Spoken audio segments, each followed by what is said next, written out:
So happened that 90% of the entire PSUs which were allocated to the erstwhile state of Andhra Pradesh have all come up only in Hyderabad.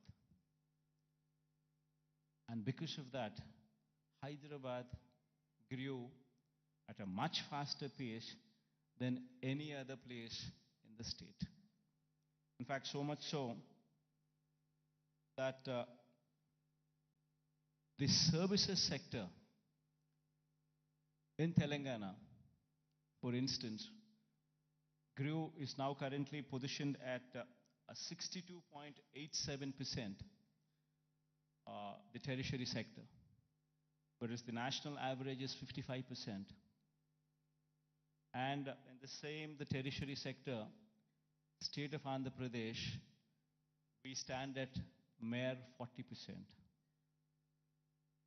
So the agriculture sector, what should be at 17% as a national average, we are at 35%. The services sector, which is the tertiary sector, which should have actually been at 55%, which is the national average, we are at 40%, whereas Telangana is at 62.87% of the state's GSDP comes from just the services sector, that is the tertiary sector, and predominantly from Hyderabad. So until and unless you have a similar kind of situation also boost the Andhra Pradesh's economy, we will never see the rise of the services sector. It's only the manufacturing sector that is, we are on par with the national average, which is 25%, which is the secondary sector. But there is a huge thrust that should be put in the tertiary sector, which should grow leaps and bounds, which is the services sector. And our dependence on agriculture gradually should come down, per se not meaning to say that the growth should come down. The growth in agriculture sector is per se not much. You do not see the kind of numbers what you see in the services sector. So it's very important for any particular state to grow. It's very important that the secondary sector, that is the services sector, that is the tertiary sector, should grow leaps and bounds. In fact, owing to this reason, the per capita income of Andhra Pradesh, if one were to compare with Telangana, is only 2,19,518. When compared to the figures of those in Telangana, you would see 3,12,398 for the year 2022-23. This is the per capita income. Predominantly, it is coming from Hyderabad. The reason why I'm saying this is we would have to have a balanced growth. We would have to harness the strengths that we have. We have a huge, such is the proactive nature of the government. And such is the conducive business-friendly environment prevalent in the state, that consistently for the past 3 years, in the category of ease of doing business, the state is rated number 1. This is one major achievement that the state can boast about, trying to showcase that we per se are very friendly to environment, very friendly to industrialists. Now, having said that, it has attracted almost 13 lakh crores in the Global Investors Summit, which we concluded last year. 352 MOUs were signed, an employment potential of close to 6 lakhs. And at a brisk pace, these MOUs are being translated into reality. In fact, out of 352 MOUs that we have actually signed In fact, 39% of these MOUs have actually translated into actual commissioning of the plants. So at a brisk pace, these things are happening, and we have also been, the economy per se, if one were to look at it, just doesn't come with only the elite or the aloof or the big manufacturing sector alone coming up. It's got to be a mix of everything. In fact, so much so that I would say that the state government has implemented in these 5 years several welfare programs orienting them towards sustainable self-employment. In fact, every scheme of the state government, if one were to notice the schemes, especially the welfare schemes, one would be surprised to see what kind of a transformational bearing these schemes have. To begin with, everything is DBT, direct benefit transfer, where there's no middleman in between, where everything is transparent and there's no corruption there. Now, having said that, every scheme is hand-holding women. So much so that every scheme is translating. Say, for instance, I speak about Cheyuta as one particular scheme. The scheme actually narrates hand-holding women, the same particular woman, consistently for 4 years, every year giving 18,750 rupees for the same woman. So in 4 years' time, you actually handhold the same woman, giving every year 18,750 to the same women. While we are doing that, we ensured that there's a bank tie-up also coming into picture. We've also ensured that big companies, starting from Amul to ITC, to Reliance, to Procter & Gamble, to such kind of big companies also partnering with these women in sharing opportunities. Now, most of the employment cycle doesn't come from government employment. Government employment per se, before we had come in, probably we had 4 lakh jobs in government sector. And probably our government, being very proactive in actually providing for jobs, could actually create another 2 lakh jobs, which is actually very high. Before we had come in, we had 4 lakhs for decades. And after we had come in, we actually created 50% more jobs in government sector. But that is where it can end. It cannot go beyond that. You're talking about 4 lakhs being to 6 lakhs. Then per se, the big industrialists also, when we were to speak of, if we were to speak of, if one were to see the translation of opportunities of jobs actually created per se for investment that is actually put in, would probably translate to probably 1 crore of investment translating into one particular job. Not much. Maybe adding to another 2 or 3 lakhs, not beyond that. The major contribution comes from 3 other sectors. One is agriculture, which actually constitutes 62% of the workforce. Now, what we have done is support agriculture, where, in fact, best part in agriculture is, the challenging part in agriculture is, even though the fact still remains that 62% of the population depend on agriculture, the fact is 50% of the land holding is less than 1.25 acres, that is half hectare. If one were to translate this land holding into, for calculation's sake, as to up to 1 hectare, if one were to take into consideration, then you're talking about 70% of the land holding is within 1 hectare. We have very small and marginal farmers, and if these small and marginal farmers do not make money, the economy is shattered.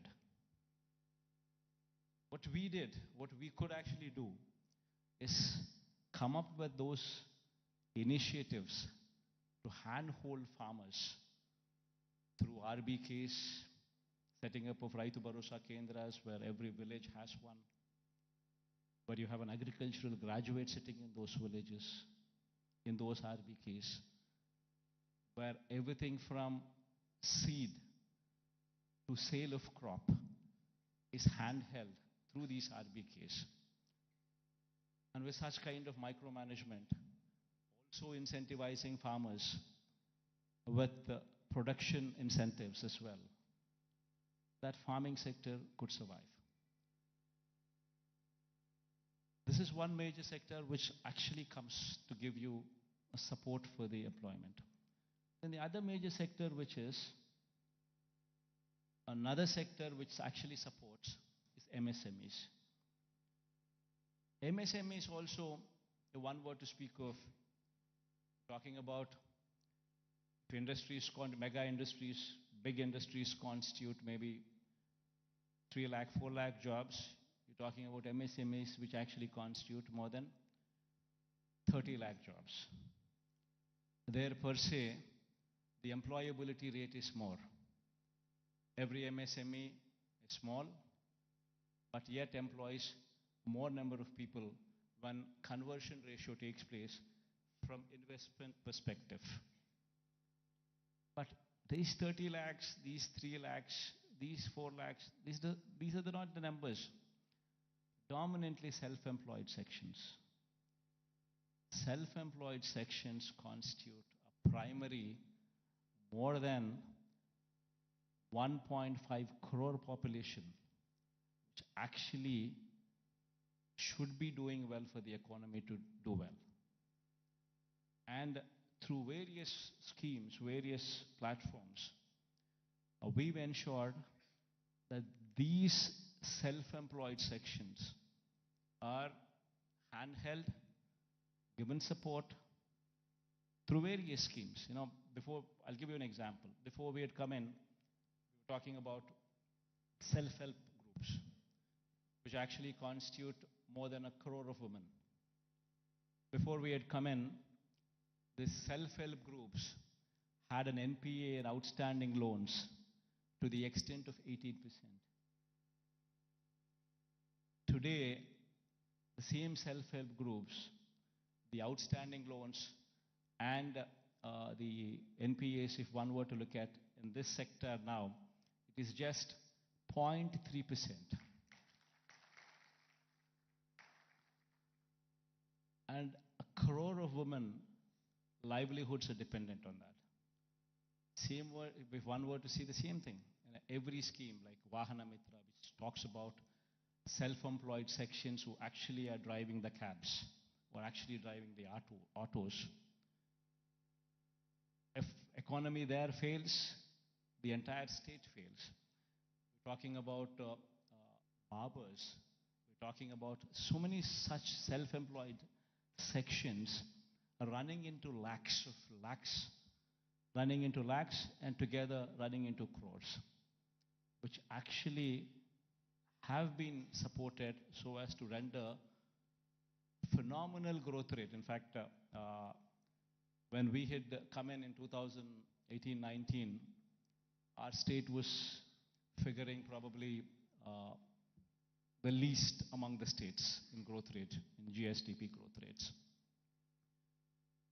The last year numbers, if one were to say, we are figuring in top 5 states in the country. If GSDP growth rate were to be figured in. Similarly, every initiative that we've taken in supporting every sector, the MSMEs for instance, our state can boast about that we had ensured that timely MSME incentives were given even during the times of COVID. That actually protected the MSME sector So much so that today, the kind of growth that we have seen in MSC sectors was so unprecedented, never so happened in the state of Andhra Pradesh. In fact, the reasons have resulted in the state's manufacturing GVA, when viewed as a percentage of India's manufacturing GVA, increasing to 4% during 2019 to 24 from the corresponding figure of 2.9% during 2014 to 19. That was the previous regime. That is the kind of GVA contribution. State's manufacturing GVA when compared to a percentage of India's manufacturing GVA, if one were to compare. We're actually contributing 4% now versus in the previous regime, contributing to only 2.9% in those days. As I've said, the state's services sector contributes to only 40% of the state's GVA when compared to the national average of 55% and when compared to Telangana's state's average of 63%. Now, this is a position that was occasioned by the state's bifurcation that has deprived Andhra Pradesh of Hyderabad city and the economic benefits associated with it. Now, how do we bring about a change which would actually help boost the state's economy? Now, what do we do about Vizag? Now, how do we boost Vizag's growth story so that ultimately we come across a situation where at least 10 years down the line, starting today, at least we compete with Hyderabad or we compete with Bangalore or we compete with Chennai. So what exactly does Vision Vizag, Vision Visakha mean? So until and unless we think in those terms, until and unless we have passion for this particular place, for this particular city, this vision can never be visualized, can never be obtained, can never be realized.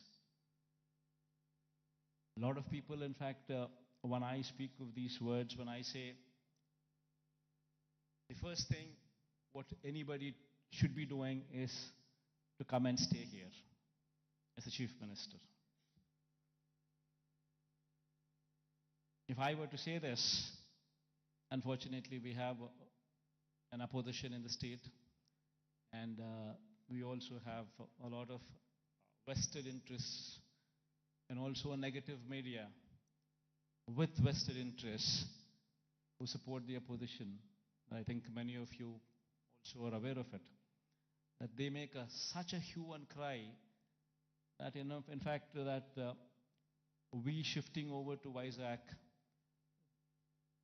they try to make an issue out of it, saying that somebody is coming to Vizag because they want to grab the lands here. They want to do that, they want to do that. And these kind of stories shamelessly are written, shamelessly are projected. And all for what? So they don't want the chief minister to come here. They go to the court, court cases are filed. All for what? They don't want chief ministers to come here. Now why? Because if the chief minister comes here, this area will grow. Because there's ownership which is going to come for this area. There will be a christening of the city as executive capital.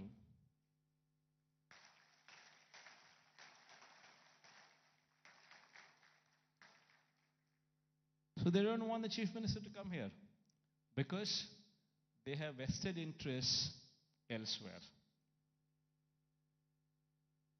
They bought land before the capital could be announced elsewhere. Thousands of acres in private hands, Benami lands. And they're all scared. The moment this becomes the executive capital, the land rates there would further plunge. And because of this vested interest, today, Vizag has taken the beating. So going forward, I'm here to assure everybody here that there would be changes, because this is inevitable. If one were to compete with Hyderabad, compete with Chennai, compete with Bangalore, it's very important that Vizag becomes the economic growth engine.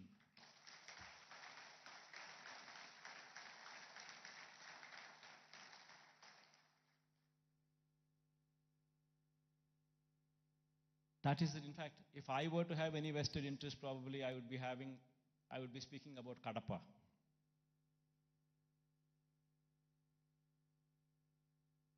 See, for me,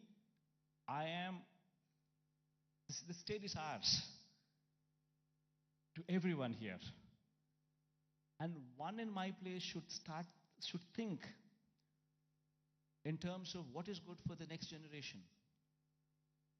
How would we want our children to be positioned? How are the state's revenues going to be? Where is the growth going to come from? And how exactly can we boost these revenues to support the growth of Andhra Pradesh? If we do not think like this in terms of growth for Vizag, then who would think? If the vision of the leader is wrong, if the vision of the leader is negative, then Vizag will not grow. Today, unfortunately, only person standing for Visakhapatnam as executive capital is only me.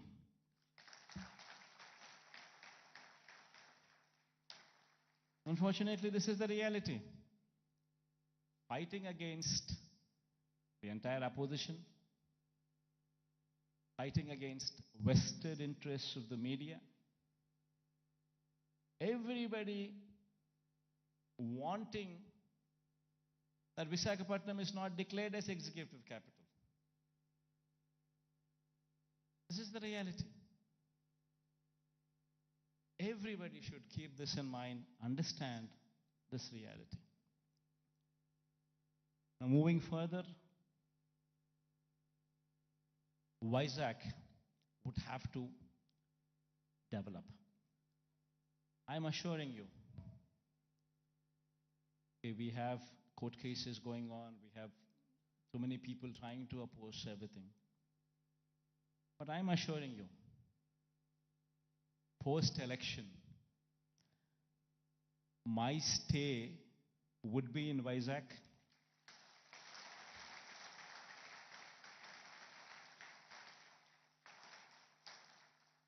In fact, my swearing-in ceremony also would be in Vizag.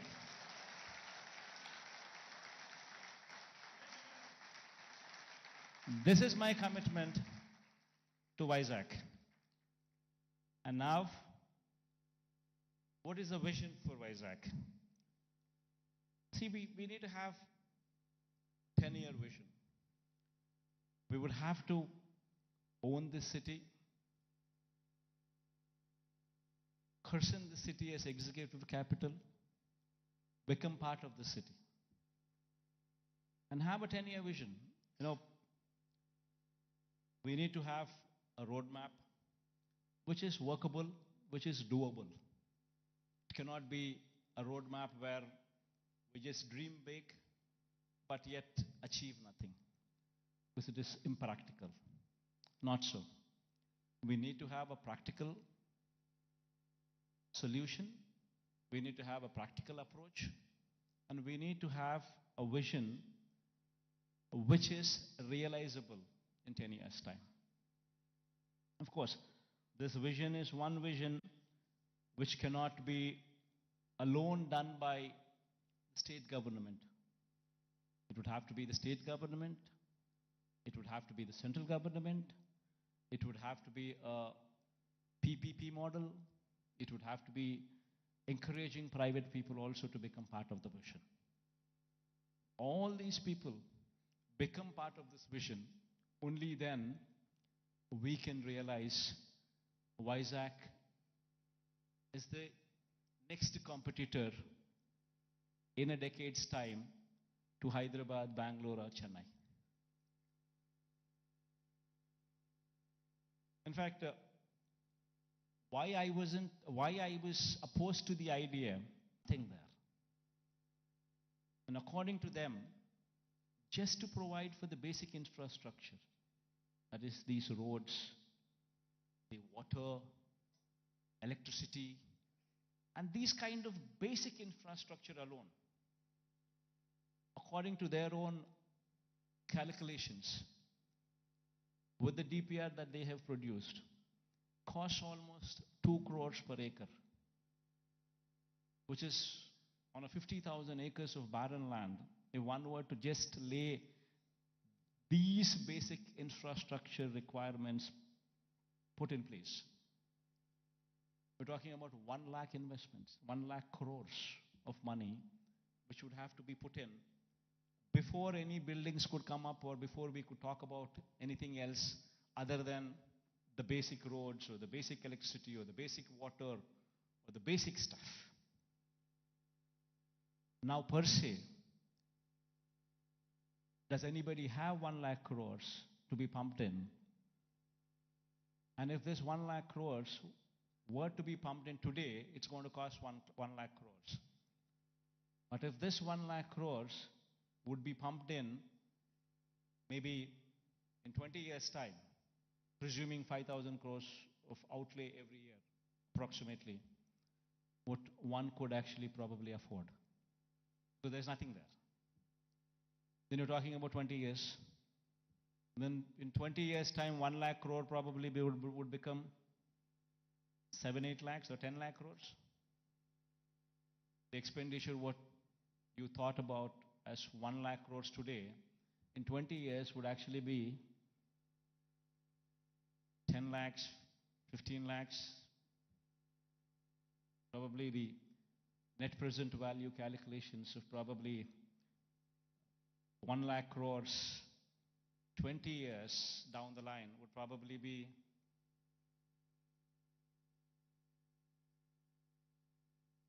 one were to calculate 1 lakh crores today, 20 years down, it would be 10 lakhs, 15 lakhs, 20 lakh crores. And which is going to be a dream chasing. You would never be anywhere. That is the reason why I say I'm nothing against it. It's only something that we can't do it. Whereas here in Vizag, we have a place which already has this basic infrastructure put in place. We already have roads. We already have good roads. We already have electricity, good electricity. We have good water connections. We have good everything. Basic infrastructure is already put in place.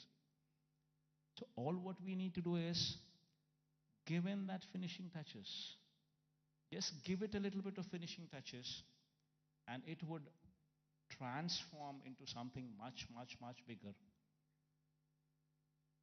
And what are those finishing touches that we need to give? An iconic secretariat. This moment we shift here and christen it as executive capital, you obviously would have the entire employees also come and station here, for which a secretariat building. Why construct an ordinary secretariat building? Construct something iconic, which would stand out, which would attract the entire country to see. An iconic secretariat,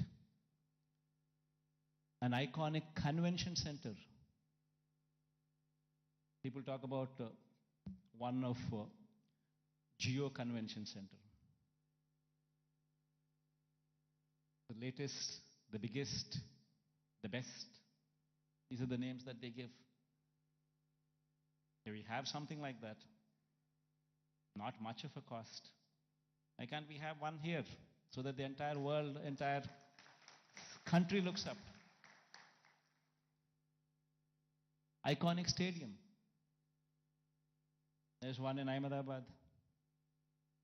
Investment is probably 800 crores, 1,000 crores. Not much of an investment. But the entire country talks about it. Entire country talks about that stadium. And whensoever a match is played between the countries, that stadium is glorified. It is spoken about by the entire country. Entire world sees that stadium. All these that I speak about are iconic. All these, if they were to be commissioned, would actually pitch Vizag on the global scale,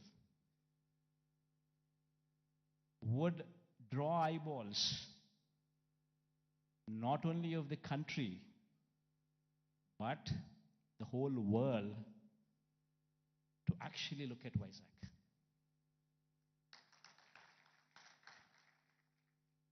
What we have envisioned for Vizag, iconic secretariat, iconic convention center, iconic stadium, Institute of Emerging Technologies.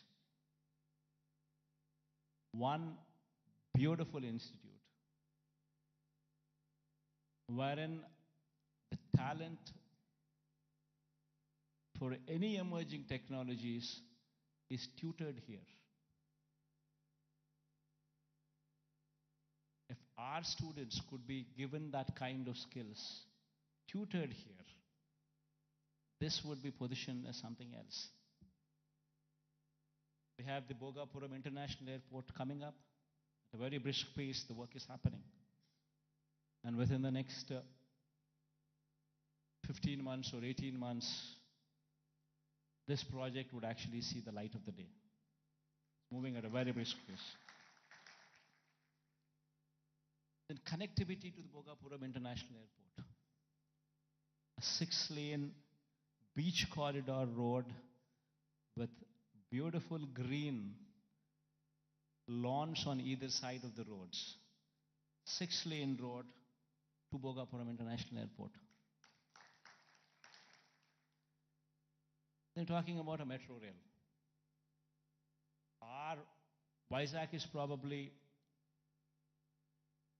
the only metro, I guess, which does not have a metro rail. So getting funds for metro rail per se, I don't think it's that difficult. Because it might cost another 14,000 crores. But 60% of the funding comes in PPP model by the developer.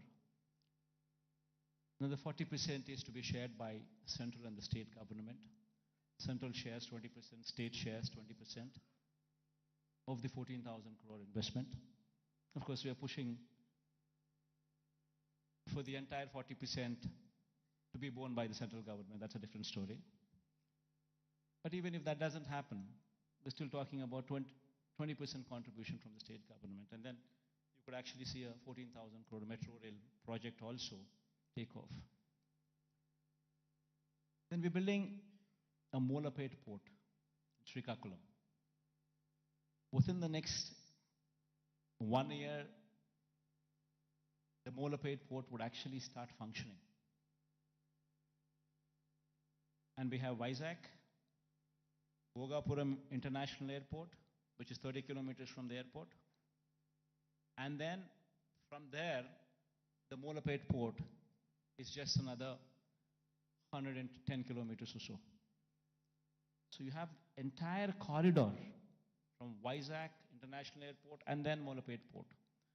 A horizontal growth corridor which could take off, which already has an existing national highway, I think 6-lane or 8-lane highway. It's already, the works are at a brisk pace. Then you have a data center with a submarine cable, which is coming from Singapore. A data center, Adani is doing it.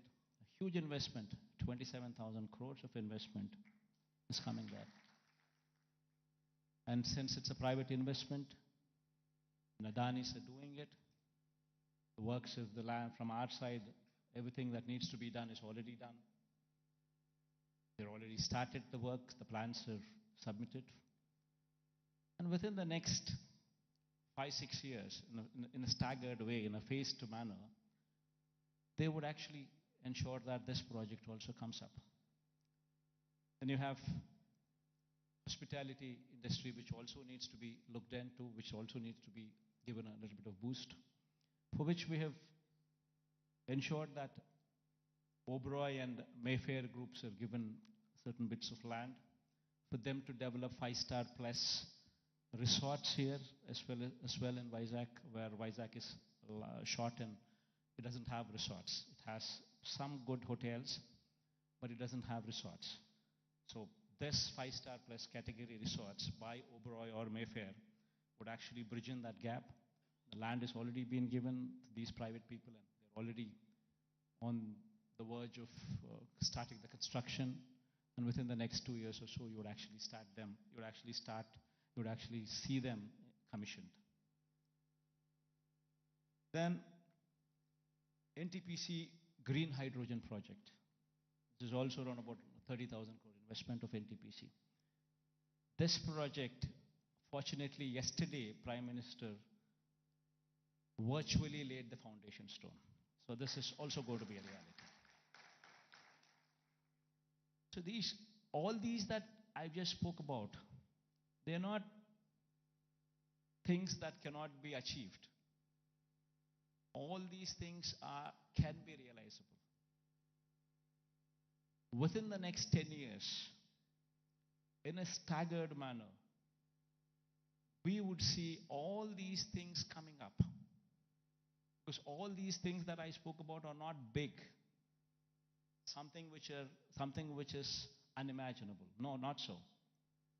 All these things are realizable because they're not something, they do not pose those numbers which would actually say they are not realizable.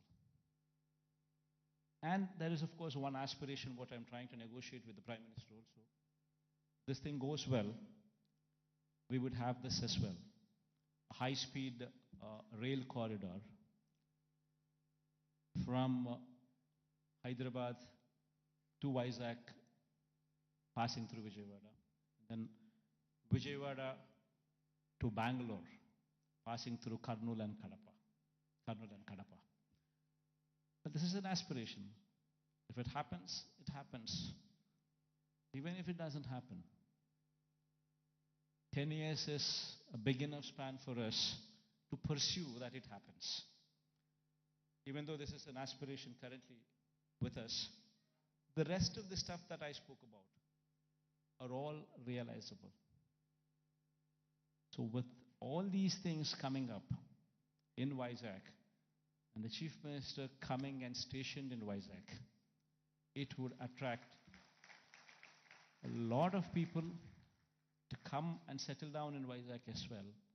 And Vizag, in 10 years' time, with all these iconic buildings taking shape, would actually compete with the best in the world, with the best in India, definitely for sure.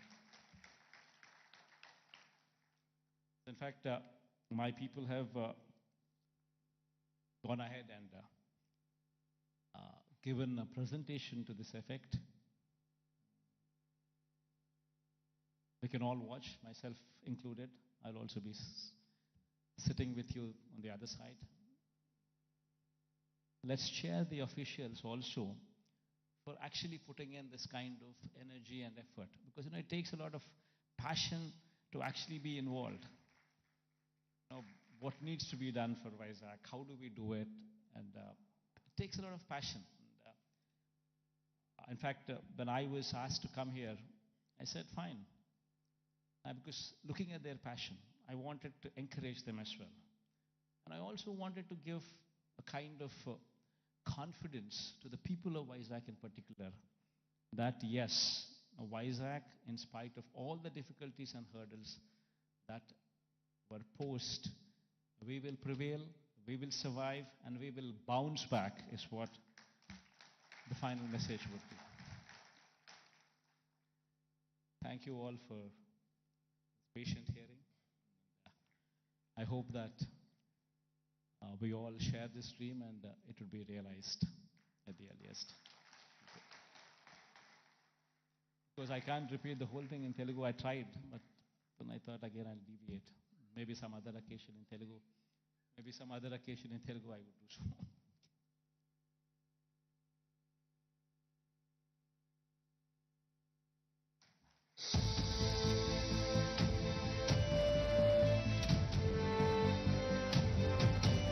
Thank you very much to the Honorable Chief Minister for that really confidence-inducing talk about